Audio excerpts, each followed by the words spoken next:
क़ाल अल्लाहु तबारक व तआला फ़िल क़ुरानिल मजीद इन्नल्लाहा व मलाइकतहु युसल्लूना अलन नबी या अय्युहल्लज़ीना आमनू सल्लू अलैहि व सल्लिमू तस्लीमा अल्लाहुम्मा सल्लि अला सय्यिदिना मौलाना मुहम्मद व अला आलि सय्यिदिना मौलाना मुहम्मद व बारिक व सल्लिम सलातन व सलामन अलैका या सय्यदी या रसूलल्लाह सल्लल्लाहु तआला अलैहि वसल्लम।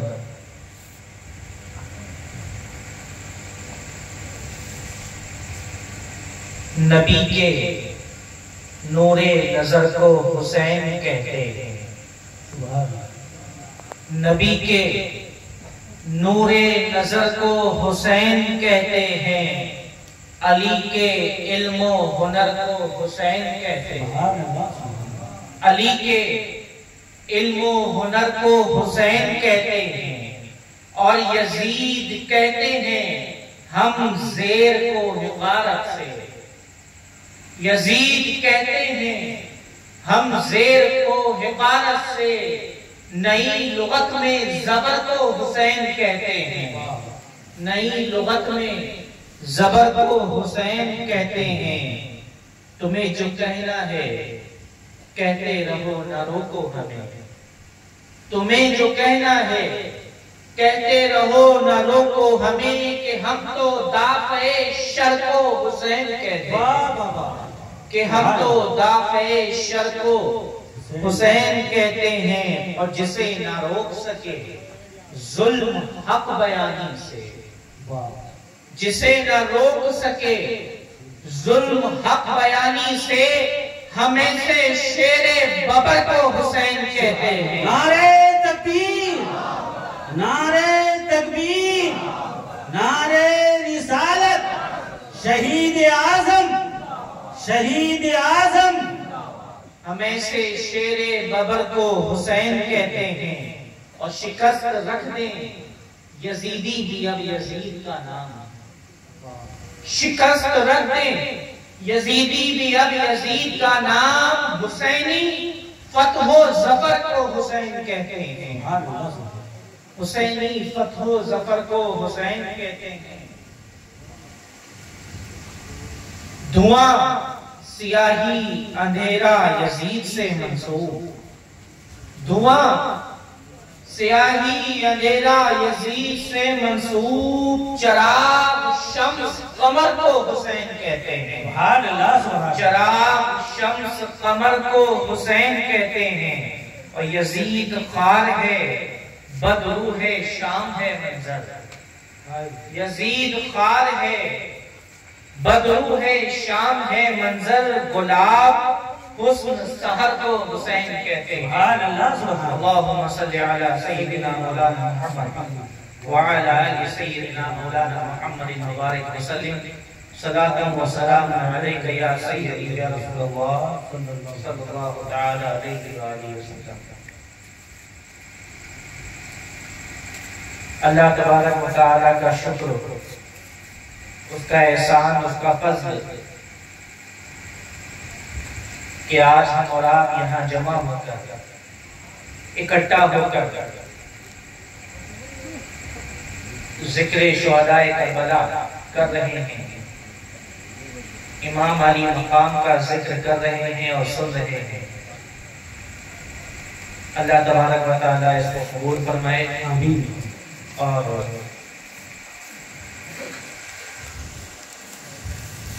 इसका आज नशा फरमाए, आमीन।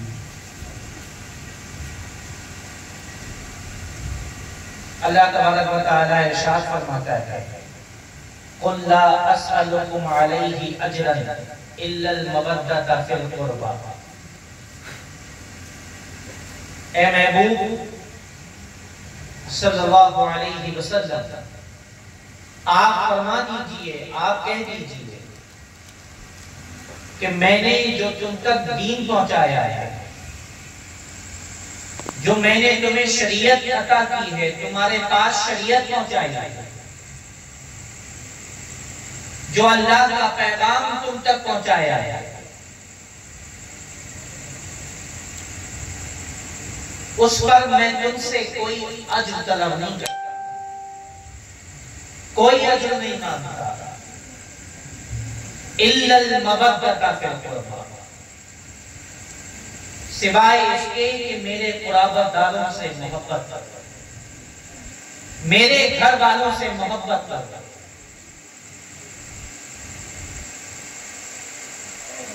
इस आयत की तफसीर फरमाते हुए मुफस्सिरीन इकराम फरमाते हैं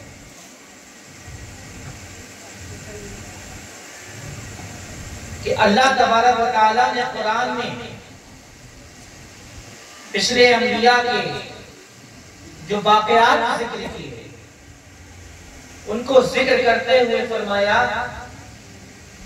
कि पिछले अंबिया ने दीन की तबलीग की, कोई अज्र तलब नहीं किया।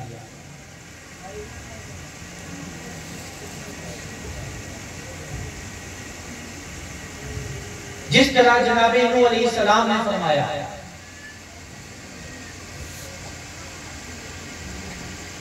वमा असअलुकुम अलैहि मिन अज्रिन इन अज्रिया इल्ला अला रब्बिल आलमीन, कि मैंने जो तुम तक दीन पहुंचाया है, जो तबलीग की है, उसकी तुमसे कोई अज्र तलब नहीं करता, कोई अज्र नहीं मांगता। इसका अज्र तो रब्बुल आलमीन देगा, बेशक इसका अज्र तो रब्बे कायनात अता करता है। तमाम आयात में यही है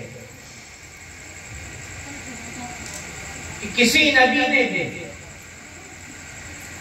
जो तबलीग की उस पे अज्र तलब नहीं किया, लेकिन दो आयात ऐसी हैं कि जिनमें कुछ ज्यादती है।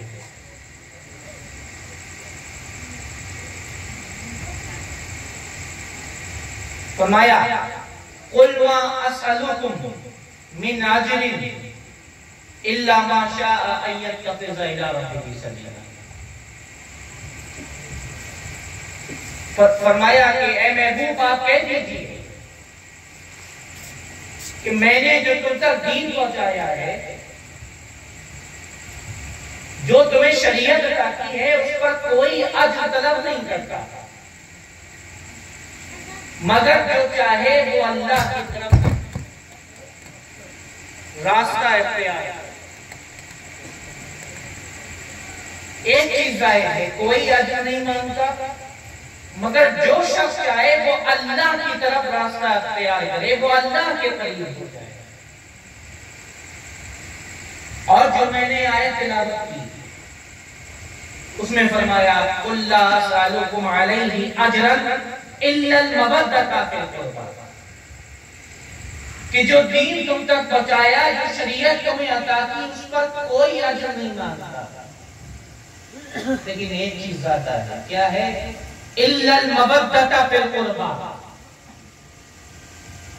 कि तुम मेरे कुराबतदारों से मोहब्बत करना, तुम मेरे घर वालों से मोहब्बत करना, मेरे अहले बैत से मोहब्बत करना। बात समझ में आ रही है? मेरे अहले बैत से मोहब्बत करना, मवद्दत रखना। लफ्ज़ मवद्दत का जिक्र किया। अब पहले ही समझ लीजिए कि मवद्दत कहते किसे। उलमा फरमाते हैं एक होती है मोहब्बत और एक होती है मवद्दत। मोहब्बत किसी से भी हो सकती है, मोहब्बत इंसानों से भी हो सकती है, मोहब्बत जानवरों से भी हो सकती है, मोहब्बत इंसान को दौलत से भी हो सकती है, मोहब्बत इंसान को अपनी गाड़ी से भी होती है, अपनी शोहरत से भी होती है, इज्जत से भी होती है। मोहब्बत किसी से भी हो सकती है, ये इंसानों के साथ है। लेकिन यहां फरमाया गया इल्लल मवद्दता फिल कुर्बा, कि तुम मेरे घर वालों से मोहब्बत करना, मवद्दत करना। मोहब्बत तो किसी से भी हो सकती है, लेकिन मवद्दत सिर्फ इंसानों से की जाती है। मोहब्बत सिर्फ इंसानों से होती है। और एक चीज और, मोहब्बत जो है नफरत में भी बदल सकती है। आप जिससे मोहब्बत करते हैं वो अगर कहीं चला जाए, हो सकता है आप उसे भूल जाए या उतनी मोहब्बत बाकी ना रहे। बात समझ रहे हैं? आप जिससे मोहब्बत करते हैं हो सकता है भूल जाए, वो आपके पास से कुछ दिन के लिए कहीं चला जाए, हो सकता है मोहब्बत में कुछ कमी आ जाए, मोहब्बत कम हो जाए। लेकिन मोहब्बत किसे कहते हैं? मछली जानते हैं, आपसे बेहतर कौन जानता है? मछली जब तक पानी में रहेगी जिंदा रहेगी, और जैसे ही मछली को पानी से बाहर निकाला जाएगा तड़प तड़प के मर जाएगा। इसी को मोहब्बत कहा जाता है। कि अहले बैत की मोहब्बत अगर दिल में है तो इंसान जिंदा है, अगर अहले बैत की मोहब्बत दिल में नहीं है तो जिंदा इंसान नहीं होता। यह है मोहब्बत। बात समझ में आ रही है? इसको मोहब्बत कहते हैं। और आगे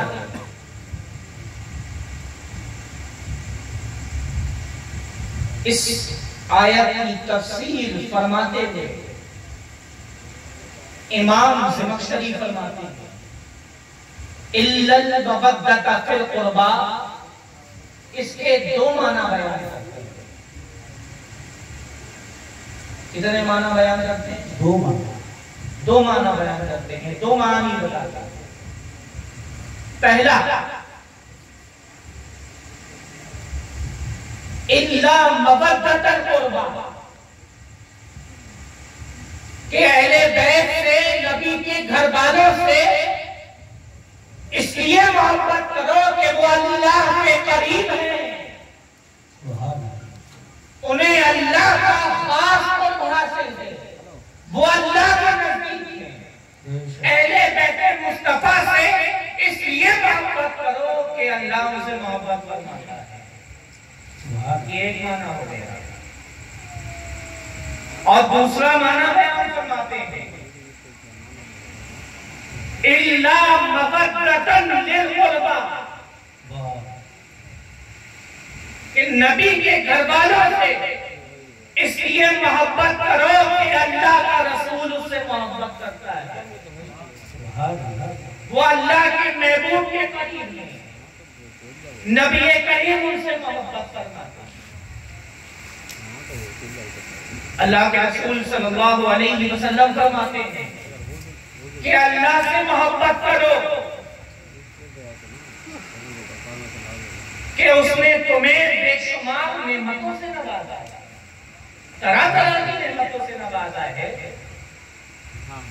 इतनी नेमतें अदा फरमाई है उसने कि शुमार करना मुश्किल, गिनना नामुमकिन। खाने पीने की नेमतें अदा की, आंख अता की देखने के लिए, जबान अता की बोलने के लिए, हाथ अता किए काम करने के लिए, पैर अता किए चलने के लिए, बेशुमार नेमतें अता फरमाई। तो हुजूर फरमाते हैं कि अल्लाह से मोहब्बत करो कि उसने तुम्हें बेशुमार नेमतों से नवाजा है, और फरमाते हैं अल्लाह की खातिर मुझसे मोहब्बत करो। और आगे इरशाद फरमाते हैं मेरी खातिर मेरे घर वालों से मोहब्बत। तो दूसरा माना ये है इल्ला मवद्दतन लिल क़ुरबा, इसलिए मोहब्बत करो कि ये अल्लाह के रसूल के करीब हैं, घर वाले हैं, और अल्लाह के रसूल इनसे मोहब्बत फरमाते हैं। और इमाम ज़मख़शरी तो ये फरमाते हैं कि ये जो नबी के घर वाले हैं, अहले बैत मुस्तफा हैं, ये मोहब्बत का मकाम इन्हें अल्लाह ने बनाया ही इसलिए है कि इनसे मोहब्बत बन जाए। ये माइक बनाया गया है, किस लिए बनाया गया है? इसलिए बनाया गया है इसमें बोला जाए, बात आप तक पहुंचे, है ना। अल्लाह ने मुंह अता किया, ज़बान अता किया, किस लिए? इसलिए ताकि इससे बोला जाए। तो इसी तरह फरमाते हैं कि रब्बे कायनात ने अहले बैत को पैदा ही इसलिए फरमाया कि उनसे मोहब्बत की जाए, उनकी मोहब्बत हमारे दिलों में।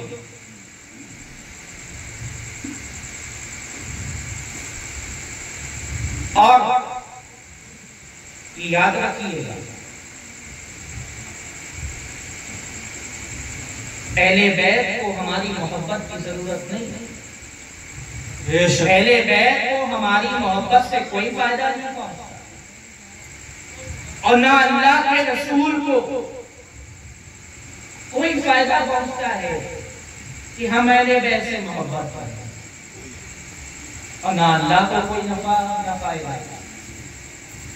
अहले बैत से मोहब्बत करेंगे तो इसमें हमारा फायदा है। बेशक हज़रत क़ाज़ी इयाज़ फरमाते हैं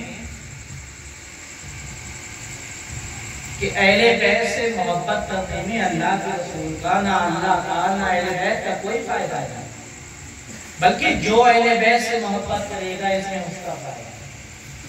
तारीख का बात है, जिसने अल्लाह के रसूल के घर वालों से मोहब्बत की, दुनिया ने उसे अपना इमाम माना है, दुनिया ने उसे फॉलो किया।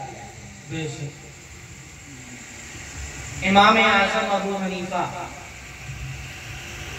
इतना बड़ा मकाम है कि लोग जानते ही इमाम आज़म के नाम से, सबसे बड़ा इमाम,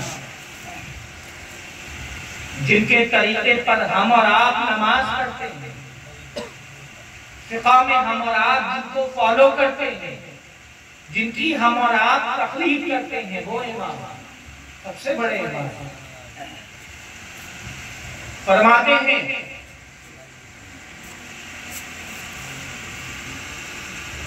2 साल इमाम जाफर सादिक की सोबत में रहे।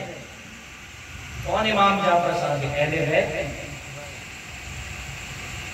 मौला अली के साहबजादे इमाम हुसैन, इमाम हुसैन के साहबजादे इमाम ज़ैनुल आबिदीन, इमाम ज़ैनुल आबिदीन के साहबजादे इमाम बाकर, इमाम बाकर के साहबजादे इमाम जाफर सादिक।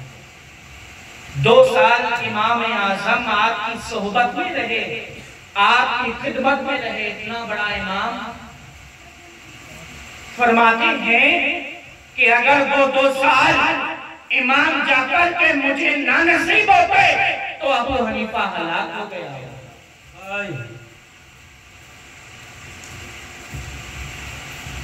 एक मर्तबा इमाम आज़म इमाम बाकर की खिदमत में हाजिर हुए और अर्ज़ किया,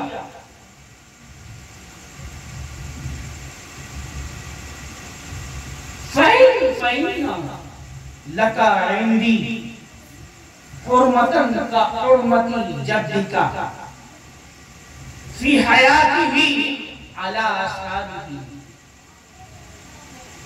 फरमाते हैं कि ऐ इमाम बाकर, आपकी इज्जत और तकरीम, आपका अदब, आपकी इज्जत मेरे ऊपर इसी तरह वाजिब है कि जैसी इज्जत और तकरीम अल्लाह के रसूल की, अल्लाह के रसूल के सहाबा पर वाजिब।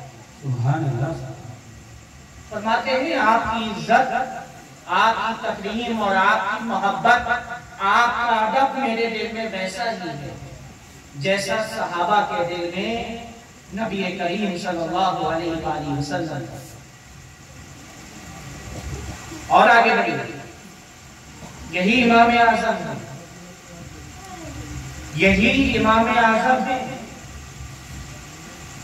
इमाम आज़म सादात का, वो सादात जिनके हालात बेहतर नहीं थे, माली तौर पे अच्छे नहीं थे, उनकी बारगाह में, उनकी खिदमत में नजर पेश किया करते थे। और न सिर्फ खुद नजर पेश किया करते थे, बल्कि अपने शागिर्दों को भी ताकीद किया करते थे कि जब वो सादात की खिदमत में जाएं, उनकी बारगाह में हासिल हो तो उन्हें नजर पेश किया। इतना लिहाज, इतनी मोहब्बत इमाम आज़म अहले बैत मुस्तफा से फरमाया गया। इमाम आज़म के बाद सबसे बड़े इमाम हैं इमाम शाफ़ी।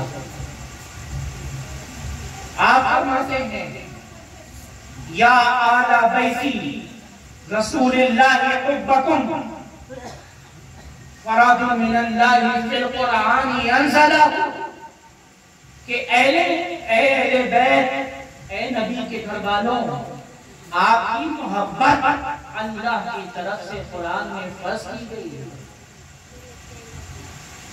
यकफीकुम मिन अज़मिल फ़ख्र अन्नकुम, आपके फख्र के लिए इतना काफी है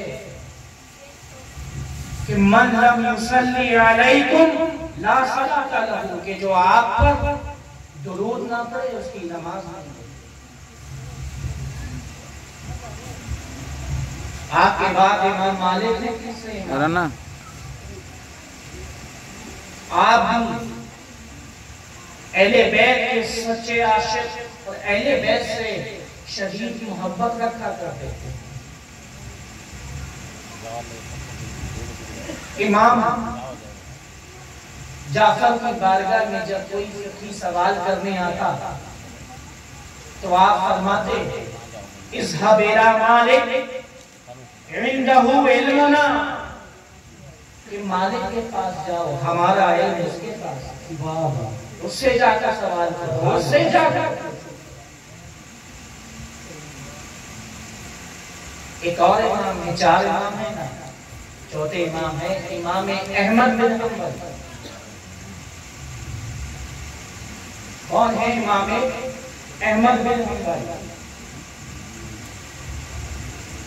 आपने फरमाया करबला के मैदान में जो यजीद ने किया वो आपके ज़हन में है, आप सब जानते हैं।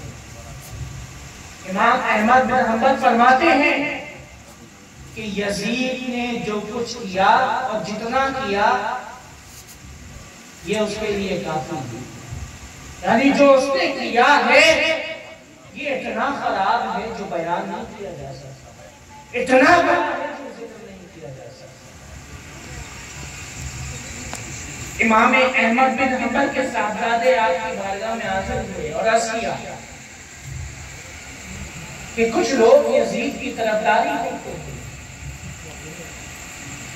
यजीद का फेवर करते हैं। आपने फरमाया, जो शख्स अल्लाह और क़यामत के दिन पर यकीन रखता है, ईमान रखता है, तो यजीद की तरफदारी कर ही नहीं सकता।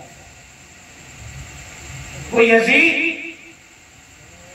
जिस पर कुरान ने लानत दे दी, आपने कुरान की आयत से इस्तिदलाल किया कि वो हुक्मरान जिसको अल्लाह ने हुक्मरानी अता की, वो फसाद बर्पा करे, वो जमीन में फसाद फैलाए, तो ऐसे हुक्मरान को अल्लाह की लानत। यजीद ने करबला में क्या किया? यजीद ने फसाद फैलाया, जंग की, झगड़ा किया, लड़ाइयां की, खून बहाया। तो इमाम अहमद बिन हंबल फरमाते हैं कि ऐसे शख्स पर तो अल्लाह की लानत।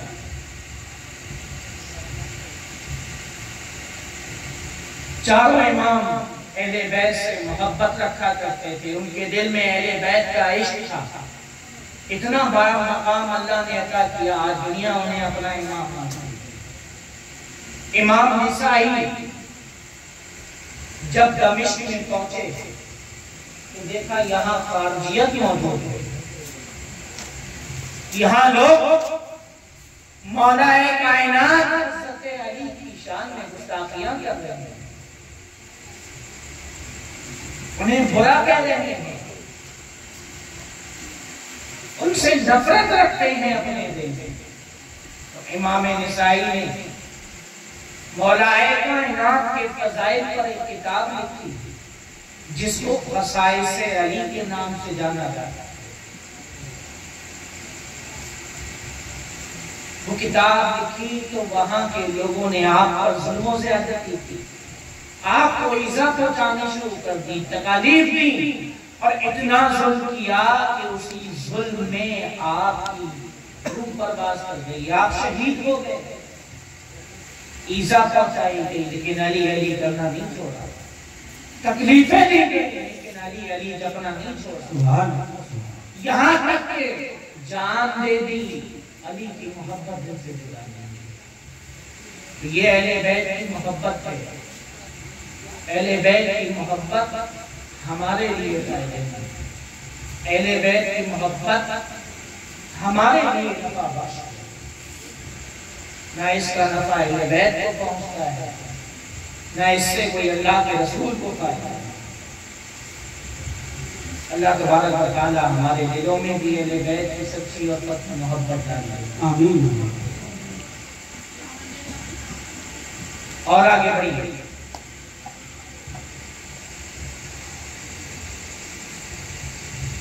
अल्लाह के रसूल सल्लल्लाहु अलैहि वसल्लम अपने अहले बैत से बड़ी मोहब्बत फरमाया है। कौन है अहले बैत जानते हैं? अहले बैत कहते किसको ये आप जानते हैं? अहले बैत में कौन कौन शामिल है? कौन कौन से अफराद अहले बैत में?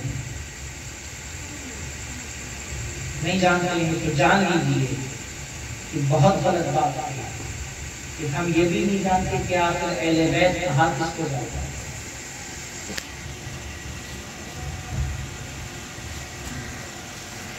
नबी करीम सल्लल्लाहु अलैहि वसल्लम एक चादर से बेतन फरमाए हुए थे। जब ये आयत नाज़िल हुई ना इन्नमा युरीदुल्लाहु लियुज़हिबा अन्कुम रिज्सा अहलल बैत व युतहिरकुम तत्हीरा, कि अल्लाह तो यही चाहता है, अहले बैत अल्लाह यही चाहता है कि आपसे नजासत को दूर फरमा दे, गंदगी को दूर फरमा दे और आपको पाक और साफ फरमा दे, सुथरा फरमा दे। जब ये आयत नाज़िल हुई तो अल्लाह के रसूल एक चादर से बेतन फरमाए हुए थे, ओढ़े थे। अल्लाह के रसूल ने मौला अली को बुलाया, सैयदा कायनात सैयदा फातिमा ज़हरा को बुलाया, इमाम हसन और इमाम हुसैन को बुलाया और चारों को उसी चादर में शामिल फरमा दिया और फरमाया है अल्लाह ये मेरे अहले बैत हैं, तो इनसे नजासत को दूर फरमा दे, तो इनसे गंदगी को दूर फरमा दे। कौन कौन है अहले बैत? अब समझ गए, जान गए कौन कौन है? बताइए। मौला अली, सैयदा फातिमा, इमाम हसन, इमाम हुसैन, ये तो अहले बैत है। सुभान अल्लाह, सुभान। और इस आयत में जो अभी तिलावत की, इन्नमा युरीदुल्लाहु लियुज़हिबा अन्कुम रिज्सा अहलल बैत व युतहिरकुम तत्हीरा, अहले बैत में ये चारों भी शामिल हैं और नबी करीम सल्लल्लाहु अलैहि वसल्लम की अज़वाज भी अहले बैत में शामिल। तो अब ये बात याद रखिए, अल्लाह के रसूल सल्लल्लाहु अलैहि वसल्लम ने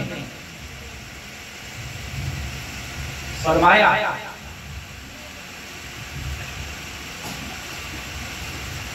कि मैं अपने बाद तुम्हारे पास दो चीजें छोड़ कर जा रहा हूं, एक कुरान और एक अहले बैत। कुरान छोड़कर जा रहा हूं, कुरान को मजबूती से पकड़े रहना, थामे रहना, क्योंकि इसमें हिदायत है और नूर है।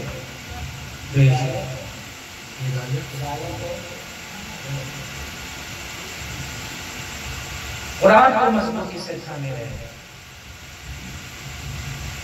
और फरमाया दूसरा मेरे अहले बैत है।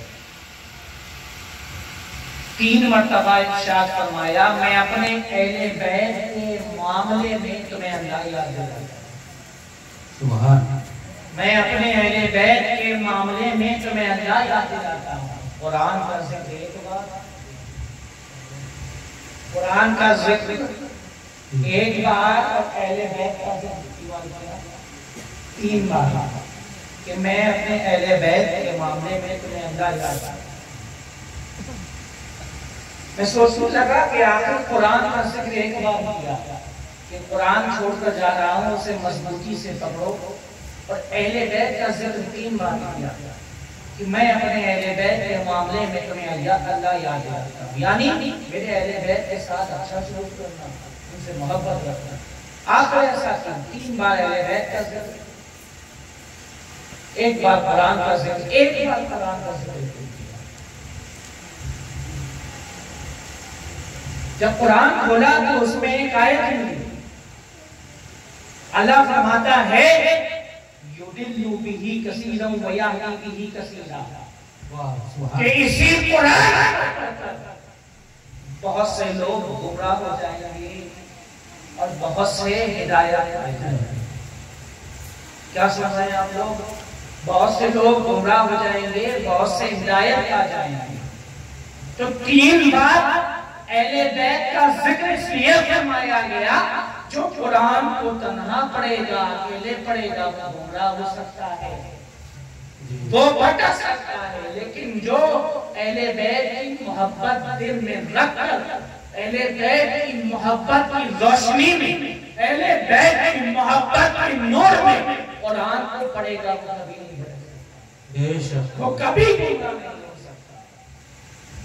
तो अहले बैत की मोहब्बत दिल में हो ताकि हम रास्त, अहले बैत की मोहब्बत हमारे दिलों में सच्ची मोहब्बत करना चाहिए ताकि हम इधर उधर ना भटकें। मोहब्बत होनी चाहिए। एक और हदीस याद आई,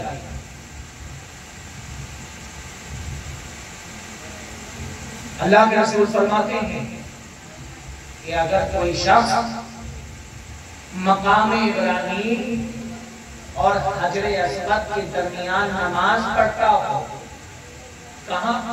खाने काबा में मकाम इब्राहीम और हजरे अस्वद के दरमियान बीच में नमाज पढ़ता हो, और रोजे से भी वो रोजे की हालत में हो, लेकिन उसके दिल में अहले बैत का बुग़्ज़ है, तो वो जहन्नम में दाखिल होगा। हाँ, वो हजरे अस्वद मकाम इब्राहीम के दरमियान नमाज क्यों ना पढ़ रहा है, अगर मोहब्बत नहीं है अहले बैत की, बुग़्ज़ है अहले बैत का दिल में, तो वो जहन्नम में दाखिल होगा। सोचिए, ये अहले बैत का बुग़्ज़ कहाँ लेकर जा रहा है? नमाजें भी काम नहीं आ रहा है, रोजे भी काम नहीं आ रहे, पर नमाज कहाँ पढ़ रहा है बंदा? खाने काबा, हजरे अस्वद और मकाम इब्राहीम के दरमियान। ये अहले बैत का बुग़्ज़ कहीं नहीं ले जाता, फकत जहन्नम लेकर जाता है। तो कुल ला असअलुकुम अलैहि अजरन इल्ला अल-मवद्दता फिल क़ुरबा, आप फरमा दीजिए ऐ महबूब कि मैं तुमसे जो दीन पहुंचाया तुम तक, उस पर तुमसे कोई अजर तलब नहीं करता, इल्ला अल-मवद्दता फिल क़ुरबा, सिवाय इसके कि तुम मेरे कुराबत, मेरे घर वालों से मोहब्बत, उनकी मोहब्बत तुम्हारे दिलों में होनी चाहिए। अगर उनकी मोहब्बत दिल में है और वाकई में सच्ची मोहब्बत है, सच्चे हुसैनी है मुसलमान, अगर तो मुहर्रम में शराब नहीं पिएगा, मुहर्रम में क्या किसी महीने में नहीं पिएगा। आज होता क्या है, मुहर्रम में नशे की हालत में लोग ढोल बजाए जा रहे हैं। अल्लाह अकबर, क्या यही हुसैनी होते हैं? क्या ऐसे ही हुसैनी होते हैं? ये तो यजीदियों का काम था, वो हराम को हलाल, हलाल को हराम कर देना चाहता था, और आप खुद को हुसैनी कह रहे हैं और शराब नोशी कर रहे हैं और उसी हालत में ढोल बजा रहे हैं। ना जाने क्या क्या खुराफात होती है। अभी इमाम साहब ने आपके जिक्र किया, तो इन तमाम चीजों से परहेज करिए, दूरी इख्तियार कीजिए और शरीयत को मजबूती से थामे रहिए। करबला के मैदान में इमाम हुसैन ने क्या बचाया था? दीन। किसकी हिफाजत की थी? शरीयत। इसी शरीयत और दीन की खातिर 6 महीने के अली असगर को कुर्बान कर दिया। अली अकबर ने अपनी जवानी लुटा दी। 22 साल के हजरत कासिम शहीद हो गए। खुद इमाम ज़ैनुल आबिदीन ने, इमाम हुसैन ने अपना सर कटा दिया, शहीद हो गए। किस दीन की खातिर, किस शरीयत की हिफाजत के लिए? इसी दीन के लिए ना, इसी शरीयत को बचाने के लिए। लेकिन आज हम शरीयत से दूर होते चले जाते हैं। यजीद तो यही चाहता था कि मैं शरीयत को अपने हिसाब से चलाऊं, लेकिन हुसैन ने कहा नहीं, शरीयत वही रहेगी जो मेरे नाना लेकर गए। मेरे नाना ने शराब को हराम किया है, अब ये कौन शराब को हाथ में लगाएगा? लेकिन कौम क्या कर रही है? कौम हराम कारियां कर रही है। हराम जरा सोचो, बरोज़े क़यामत अगर इमाम हुसैन ने पूछ लिया क्या कुर्बानी में मैंने अपने घर वालों की इसी दिन के लिए दी थी, तो क्या जवाब दोगे? वो दिखा पाओगे? नहीं ना। तो हमें चाहिए कि हम खुद को इस काबिल बनाए ताकि बरोज़े क़यामत इमाम को अपनी शक्ल दिखाने के काबिल हो जाए कि हाँ, कि जिस दीन को आपने, जिस शरीयत को आपने अपनी जान देकर, अपनी जान का खजाना अल्लाह की बारगाह में पेश करके बचाया था, इबादत की थी, हम उसको मजबूती से पकड़े हुए हैं, हम उसको मजबूती से थामे हुए हैं। हम कोई गलत काम नहीं कर रहे, हम कोई हराम काम नहीं कर रहे। रहम करिए कि हम इमाम हुसैन के बताए हुए रास्ते पे,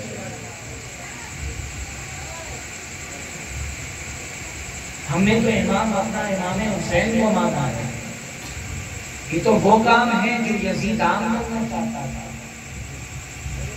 हमारा इमाम तो दीन बचा रहा है, हमारा इमाम तो शरीयत की हिफाजत करना रहा है। अब आप फैसला कीजिए कि किस इमाम के पीछे रह रहे हैं। अभी जी का जिक्र इन्होंने किया, हजरत कौन थे ये? करबला के मैदान में इमाम हुसैन और अहले बैत मुस्तफा के दीगर अफराद को कैद करके लाए थे। यही तो थे जो करबला में लेकर आए थे कैद करके हजरत थे। तमाम दिन यजीदी फौज में रहे,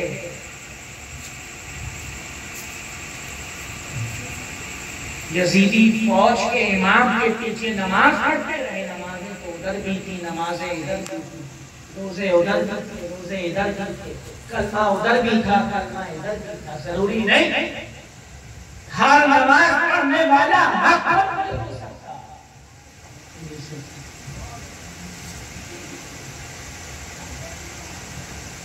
आखिरी दिन हज़रत इमाम हुसैन की बारगाह में आए, और वो भी 10 मुहर्रम की फजर के बाद आया।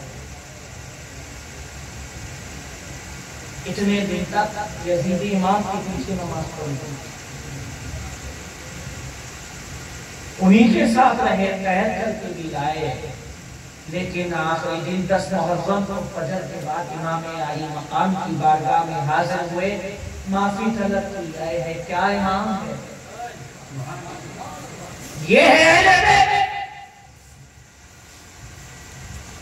है इमाम हुसैन को कैद करके लाए, अहले बैत के अफराद को कैद करके लाए। इमाम की बारगाह में 10 मुहर्रम को फजर के बाद पहुंचे हज़रत हुर, माफी तलब की। इमाम ने माफ ये जानते हुए कि यही तो थे, हमें कैद करके लाए। इमाम ने माफ फरमा दिया। अब जरा सोचिए, यही हज़रत हुर 10 मुहर्रम को फजर के बाद आए। इन्होंने इससे पहले जितनी नमाजें पढ़ी थी यजीदी इमाम के पीछे पढ़ी थी, कोई नमाज इमाम हुसैन के पीछे नहीं पढ़ी, एक भी नमाज। लेकिन इस दुनिया में कोई माई का लाल ऐसा नहीं जो ये कह सके हज़रत हुर जहन्नम में जाएंगे, कोई नहीं कह सकता। हालांकि नमाज भी इमाम हुसैन के पीछे नहीं। बात इतनी है कि हज़रत हुर ने अपना इमाम बना लिया। नमाज पढ़ी उनके पीछे के नहीं पढ़ी, बस आखिरी वक्त अपना इमाम इमाम हुसैन को मान दिया। अब उनका ठिकाना जन्नत है, जन्नत में हमने भी अपना इमाम इमाम हुसैन को, हमारा इमाम इमाम हुसैन है, तो अब हमें भी उन्हीं के पीछे है। उन्होंने जिस शरीयत की हिफाजत की, हमें उसी शरीयत पर अमल करना, उसी दीन को मजबूती से पकड़ना। अल्लाह तबारक व तआला हमें तौफीक दे अमल, आमीन। नेक अमाल करने की तौफीक अता फरमाए और हमारे दिलों में अहले बैत की मोहब्बत डाल दे, सच्ची मोहब्बत डाल दे, और हमसे ऐसे काम है जिससे उसकी रज़ा हासिल हो। आमीन या रब्बल आलमीन। वमा अलैना इल्लल बलाग। अस्सलामु अलैकुम व रहमतुल्लाहि व बरकातुहू।